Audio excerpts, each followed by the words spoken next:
Okay. Hello, everybody. I'm Sarah Bellarini, and I help male leaders to tap into the power of their vulnerability. I'm also the editor of Visionary Male Leaders, and I'm really excited that we're celebrating 1 year since we released this book. And it coincides this year with the World Mental Health Day on the 10th of October. So we wrote Visionary Male Leaders. It was a group of male leaders that wrote this book for male leaders. So if you're a male leader who is feeling the pressures of being the fixer, of having to get everything right all the time for everybody, it's going to really, really challenge your mental health. And not just your mental health, your physical health, your emotional, spiritual, and also your financial health. And Bodhi and I are here to share with you that you're not alone, and there is a better way, a different way. And Bodhi's specific way is through presence. He's an expert in presence. And so I'd love to introduce you to Bodhi, hand you over to Bodhi, and he can introduce himself. And Bodhi, if you'd like to share with us what presence actually is, why it's important, and what your journey has been over the last 12 months since you wrote your chapter in this book with presence, with yourself and also the male leaders that you've been working with. Fantastic. Thank you, Sarah. And it's a delight to be able to offer this 12 months after the book was written. And if you haven't read the book, there's lots of nuances in the book. There's distinctions in the book about the masculine energy, the feminine energy. Yeah, so I really encourage you to explore that through the eyes of all the different authors. Presence is the internal connection with self. And the bridge to presence is the body. And so really it's embodied presence. And as men in our masculine, there are certain activation points. And these have come from traditional wisdoms where we can come into our bodies, connect with ourself, and be present. And we can maintain that level of presence. And what's interesting in the last 12 months, the importance and application of presence is what I've noticed working with leaders all around the globe is that the uncertainty, if we look at VUCA, the volatility, uncertainty, complexity, and ambiguity has just been accelerated. Mm-hmm. Obviously, COVID lockdown. Now we've got the war. We've got the financial situation in the UK. There's so much going on, and what this causes is, for people who aren't present, this can be really unsettling. And as much as it's called Mental Health Day, it really should be Emotional and Mental Health Day. Because what we know, particularly through the lens of embodied presence, is that so much of our mental state is because of our inability to deal with our emotional state. And what's occurring is that because of this uncertainty, because of this volatility, people who aren't present are finding themselves very unsettled by the external world. There's so many moving parts now. And in leadership, it's very much this complexity, and the traditional model is literally busting at the seams. There are so many moving parts. There is so many different things that happen. And so when I work with leaders, particularly male leaders and female leaders, and in their masculine, the three pillars for the masculine is presence, purpose, and true passion. And what occurs is that if you get into your body and align with your true purpose, then it's very much easier to navigate the external complexity. And what happens is when you get present and you become emotionally resourced, you can start to see that the unsettling experience through the uncertainty, through the VUCA, is fundamentally based in fear. And the emotion of fear lives in our thinking mind. So when we talk about mental health, what happens is our thinking mind is in overload.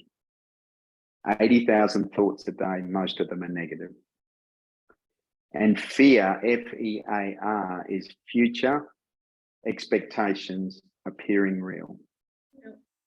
So what's happening with our mental health is, because we're not present, embodied, emotionally resourced, our thinking mind is being overly stimulated. We're making all of these future projections about what could happen. Yeah, and there's so much uncertainty. If you ran the algorithm of every possible scenario, you get scared. Yeah, and it's not about not being aware. It's not about not having strategy. It's not about all of those things. But the key is to come back and be present. What's in front of me now? What's in front of me today? Mm-hmm. You know, is this feeling of anxiety real, or is it just an emotion? Yeah. And for a lot of us, particularly in the Western world, it's not, there's no physical fear, although obviously what's happening in Europe is causing that. Yet what it is very much psychological. And this is the big cause of mental health at the moment. Yeah, that's a really great description. Thanks, Bodhi. And it is interesting because it is multi-layered, isn't it? There's so much going on in the external context. And you mentioned, we have, I don't know, 70,000, 80,000 thoughts a day. And we are only conscious of about 5% of those thoughts. And so the rest of those are unconscious.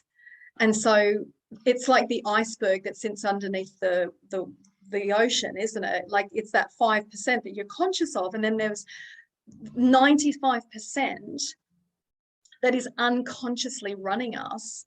And so it's this process of becoming more conscious and more aware of that, I guess, and feeling, I guess it's feeling safe in your body, because trauma is a word that's used a lot these days. It can be quite a triggering and a loaded word for people. But if we talk about adverse early life experiences, some of us don't feel safe in our bodies. And so it's actually safer to live up in our heads. So what would you say for people who may have had, some kind of adverse childhood experience? They're very much living up in their heads. It's not safe to go into my emotions. If I got to, have deep therapy, what's going to happen if I take the lid off the can of worms? Am I actually going to be able to show up at work and do my job, or is it all going to unravel? So how would you navigate that with somebody? Well, the first thing is, the classic definition of insanity is doing the same thing over and over and expecting a different result. Mm-hmm. And that's the first piece of awareness. Like, do I want a different result? Yeah. And for a lot of people, pushing through the old patterns, the old behavior, nothing wrong with that. It's just don't expect a different result.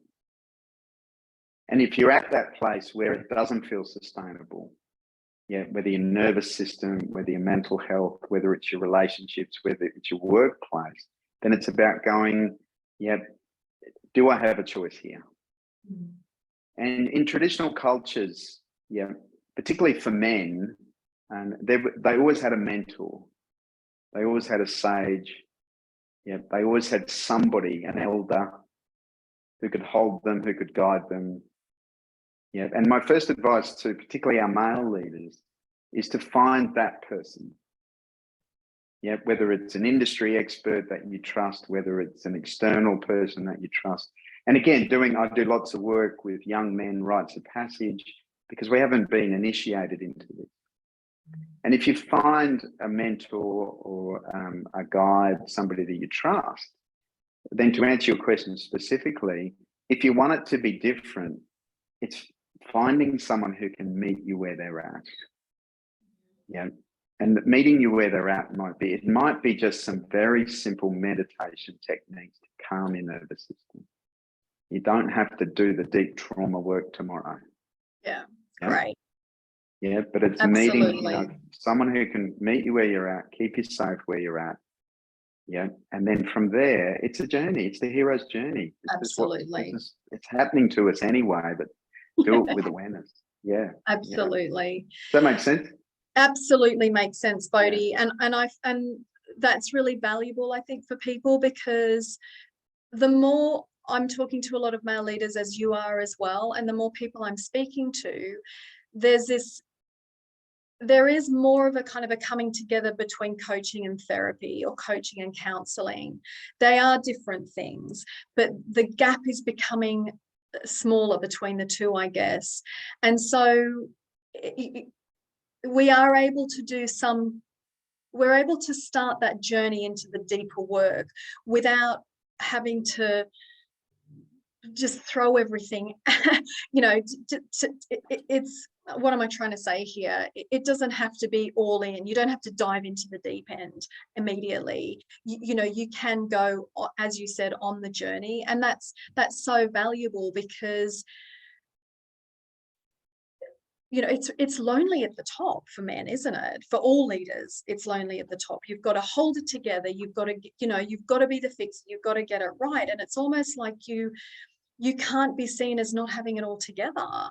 And vulnerability is such a core piece in presence, like being vulnerable with yourself first and foremost, to really know who you are and what your limitations are, and being okay with that, and not feeling shame around it. And even that step of becoming vulnerable with ourselves can really release so much of this toxic pressure thinking that leads to toxic behavior, and creates mental health issues for yourself as well as others around you. Yeah, I mean, there's lots to explore in all of that. I think going back to your initial question, there's the first piece is getting support. Yeah, isn't about having problems. It's about being the best version of yourself. Yeah. So in the sporting analogy, Roger Federer, who's just retired, at the top of his game, still had a coach. Mm. He still wanted to learn and grow and improve. And I think we lean into that as men in the sporting arena. We may lean into it if we're learning guitar, or, some of those things, learning a language. We're quite happy to reach out and have a teacher or a mentor. And even in our professional life, as you say, coaching in the professional life is becoming more commonplace. Yeah, and it's the same context. It's like, if I want to be the best version of me for my business, for my relationship, for my children, then it's the willingness to find someone who can meet me where I'm at. Yeah. And it's not because there's a problem. It's not because it's like, I just want to grow and develop, and whatever that may be. Yeah. And it'll be different for everybody. Yeah. Like absolutely. It's like the acorn wants to become the oak tree. It's inherently within each of us, isn't it? And sometimes, well, if you had an acorn and you just left it sitting on your desk, it's not going to grow into an oak tree, is it? You need to put it into the right environment for it to grow. And as you said at the beginning, it is a VUCA environment, and so it's not the optimal environment for us to grow to our potential. So we have to really lead ourselves through that. And as you say, find somebody who you can journey with, somebody who's been there before, somebody who you trust, who you feel safe with. And then, so what my understanding is, Bodhi, from being present, is that you then become a much more connected leader. You're a more trustworthy person to be around. Your team and your customers feel safer with you. And you're able to move into this space of innovation, which is really, really needed at the moment, isn't it? You can think differently. You've got a more relaxed brain. You mentioned the central nervous system before. You've relaxed your central nervous system, and you're able to have a more expansive view and to come up with new solutions, which is innovation. And it's not doing this insanity of doing the same thing and expecting different results that you were talking about before. Yeah, and again, there's so much in what you're addressing there, and I think there's a couple of things that come to mind. If we go back to the previous piece, touching on the vulnerability. So one of the things that I've noticed working with leaders and male leaders through particularly the last almost 3 years now is that there is a deep desire for connection and community. Yeah, I think in a lot of us in the Western world, that desire, given what we've all experienced. And it's interesting because I work with male leaders, and I work with male leaders in groups often. You know, there's senior people, they don't work together, they don't necessarily know each other, but the willingness to connect as men in a safe space and to be witnessed. Again, this is what the traditional masculine was witnessed, was held, yet was called forth. And so all of that does take a level of vulnerability and honesty. Yeah. But so many men that I'm meeting, particularly in business, are craving a deeper experience of life. Yeah, they don't want the shallow a deeper experience of life. Yeah, they don't want the shallow anymore. It's like the shallow surface level. Yeah, the question, it's like, what am I doing this for? Yeah. And the deeper experience, and the deeper connection with themselves. And then what occurs then is, again, on the hero's journey, if you're open to that, once you start getting present with yourself, it has a huge effect on your life, your leadership, your relationships, those things you mentioned around. The simple example, Sarah, for our listeners who may not be sure of what I'm saying is, when you walk into a room, often there's somebody that just feels really magnetic and present. Yeah, energetically, they don't say much. Yeah, but there's something about some people, and whether they've done it consciously or unconsciously, they've developed a level of presence. As a leader, you want to be that person in the room. Yeah, doesn't say much necessarily, is insightful, is magnetic. People follow magnetic leaders. Yeah, people are drawn to that magnetism, that presence in the healthy masculine. Yeah, not in the distortion. It's very much that ability to, and in our book, as you know, and in my chapter, the integrated masculine, has lent into the feminine aspects of that as well. Yeah. So traits like receptivity, flow, connection. And so what occurs is when you're present and you start to integrate your masculine qualities and your feminine qualities, then you can hold a safe space for your team, for your organization, for your family. Yeah, you can create that space for honesty, for vulnerability, for sharing. Yeah, absolutely, Bodhi. That's great. Because we are a holistic human. We take ourselves wherever we go, don't we?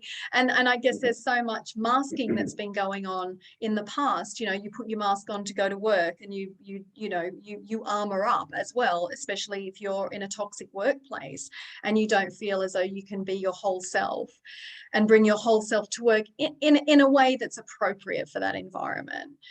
So that's really valuable, that this work that you're talking about, it's impacting you and everybody in your sphere of influence. And to your point, the whole thing about the mask, the studies that Google did in the last few years found the most effective cultures had what they call psychological safety. Yes. And psychological and emotional safety, is very much about boundaries. And one of the things I'm noticing for the feminine in workplace and in the masculine workplace is people are wanting to understand what are energetic boundaries. Yeah. Because if you don't have boundaries, you can't create safety. Absolutely. And they're not the old, fearful boundaries. Yeah. These are energetic boundaries that come from presence. When you're present and you understand boundaries, you can create safety. And as a leader, you can create a safe environment. And again, the studies around psychological safety, emotional safety is very much about that. Yeah, brilliant. And I noticed that you've also brought in this definition between masculine and feminine, which was really the impetus for the book in the beginning, was this distinction between masculine and feminine leadership traits. And to say that they're not gender specific, they're energies, as you've just described. So as a woman, I have masculine traits. As a male, you have feminine traits, and there's this distinction between the healthy masculine and the healthy feminine, and then the toxic masculine and the toxic feminine. So what we're talking about here is identifying the healthy masculine, the healthy feminine, and then integrating those so that we're balanced, integrated humans who can bring our whole selves wherever we go, so that we're not abandoning ourselves, we're not disconnecting from ourselves, we're remaining very connected to ourselves. And when we're connected on the inside, we can then connect more successfully with people on the outside. Yeah, and the biggest thing, because I work with female leaders as well, and the biggest thing for female leaders has been, how do I stay in my feminine essence and access my masculine traits? Yeah, right. Because without that awareness, a lot of female leaders feel they have to be more masculine, and they're accessing these masculine traits, but they're disconnecting from their feminine essence. Absolutely. I've definitely been there. Yeah, exactly. And teaching, 90% of people are either more in their masculine or feminine essence. And again, we haven't explained it in detail here yet. Teaching women in power, women in leadership, on how to stay in your feminine essence, and how to access those masculine traits, how to set healthy boundaries, how to understand boundaries through the masculine feminine lens, because it's not very well understood. It's very empowering then, and we've got some amazing female leaders who want to access it through their feminine essence. Yeah, great.